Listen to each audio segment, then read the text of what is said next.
पहले के 8 पटरानियां भगवान की, ये पृथ्वी, जल, अग्नि, वायु, आकाश, मन, बुद्धि और अहंकार, ये भगवान की 8 पत्नियां हैं। ठाकुर जी ने किसी स्त्री विशेष से ब्याह नहीं किया, इन 8 प्रकृतियों को ही स्त्री रूप में स्वीकार किया ठाकुर जी, जो कि ठाकुर जी ने ही बनाई है। पृथ्वी, जल, अग्नि, वायु, आकाश, मन, बुद्धि, अहंकार, ये सब भगवान ने बनाए हैं। उन्हीं से ठाकुर जी ने विवाह किया।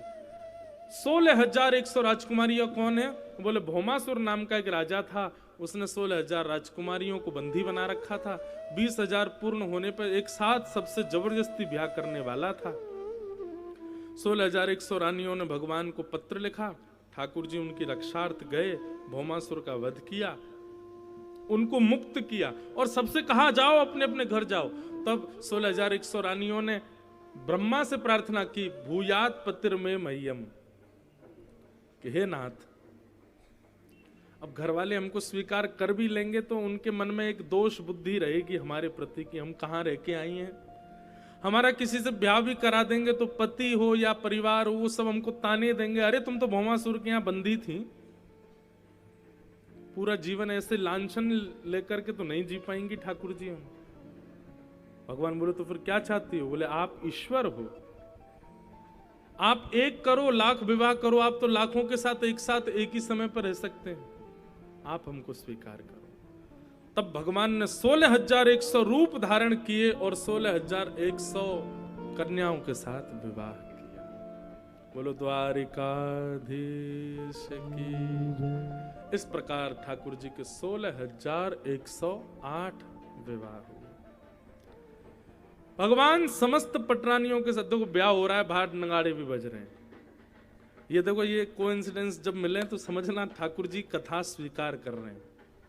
हम तो यहाँ ब्याह कर रहे हैं लेकिन नगाड़े अपने आप ही बजवा रहे। ठाकुर जी मानो कह रहे हो हाँ सही में मेरा ब्याह है, कथा प्रचलित, कथा में जो कहा जा रहा है वो यथावत हो रहा है। भगवान के 16,108 ब्याह हुए। बंधुओं, ठाकुर जी ने 16,108 ब्याह किए, हम 2-4 कर लें तो क्या बुराई, हम भी तो उनके अंश हैं। ऐसी बुद्धि रखने वाले लोग, ये दुष्ट बुद्धि है। आपको अपना फायदा जहां दिख रहा है, आप उस फायदे को देख करके ठाकुर जी के पद चिन्हों पर चलना चाहते हो। भगवान ने गिरिराज जी उठाए, आप 20-25 किलो का एक पत्थर ही उठा के दिखा दो। ठाकुर जी 6 दिन के थे, पूतना के पयोधर के विष को पी गए, आप एक बूंद विष जीभ पर रख के दिखा दो। भगवान 2 बार अग्नि का पान कर गए वृंदावन में, आप करके दिखा दो। कालिया नाग के फणों पर नृत्य किया, आप कोबरा पकड़ के दिखा दो। अगर ठाकुर जी के पद चिन्हों पे चलना ही है तो ठाकुर जी ने बहुत सी लीलाएं की हैं। कुब्जा, 3 जगह से कमर टेढ़ी थी, सीधी कर दी, आप करके दिखा दो। कर्तुम अन्यथा कर्तुम समर्थ ईश्वर, वो ईश्वर हैं और ईश्वर सर्व समर्थ है। बताते हैं नारद जी भगवान की दिनचर्या का दर्शन करने आए कि देखूं तो सही ठाकुर जी कौन सी पत्नी के साथ ज्यादा समय रहते हैं। तो नारद जी की बुद्धि घूम गई, क्योंकि द्वारिका में 16,108 महल हैं सारी पत्नियों के, और एक समय पर हर पत्नी के साथ ठाकुर जी लीला कर रहे हैं, एक ही समय पर 16,108 रूप धारण करके ठाकुर जी सबको प्रायोरिटी दे रहे हैं। एक भी पत्नी ऐसी नहीं जो कह दे कि मेरे पास ज्यादा रहते हैं, नहीं, सबके पास रहते हैं। ठाकुर जी सर्व समर्थ हैं, इसलिए वो कर सकते हैं।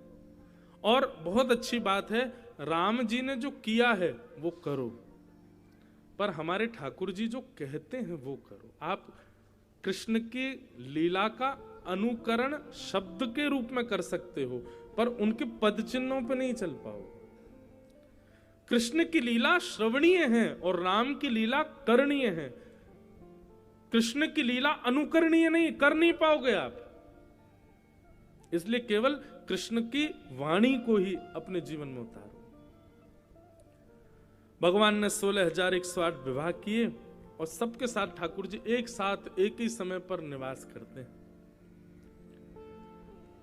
आगे फिर भगवान की दिनचर्या बताई गई। ठाकुर जी की दिनचर्या कैसी? ठाकुर जी ब्रह्म मुहूर्त में उठ जाते हैं, इसलिए शास्त्राज्ञा करते हैं जो व्यक्ति नित्य ब्रह्म मुहूर्त